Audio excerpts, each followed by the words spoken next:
তো বন্ধুরা, আজকে আমরা আপনাদের দেখাবো যে আমাদের কি সমস্যা হলো এই ইঞ্জিনটার কি প্রবলেম হলো। আমাদের এই যে এই খুঁটিটা আছে না, এই যে ভেঙে পড়ে গেছে, যার কারণে আমরা এই চেম্বারটা টোটালে আর ঝালাই না করে এই চেম্বারটা টোটালি ফেলে দিলাম।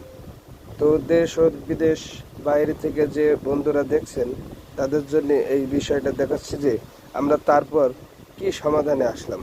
আমরা এটা আর কি করলাম, ঝালাই না করে কোনো রকম জোড়াতালি না দিয়ে আমরা চলে গেলাম সরাসরি আমাদের দেশে যে জাপানি 50 ছিল, সেই জাপানি 50-র সেই চেম্বারটা আমরা এই জায়গায় লাগিয়ে দিলাম। তাতে করে আমাদের একটু সমস্যা ছিল যে এখানকার ফুটোটা ছিল ছোট, তা আমরা লেদ থেকে কেটে নিয়েছি, বড় হয়ে গেছে, আমরা চেম্বারটা সেট করে দিলাম।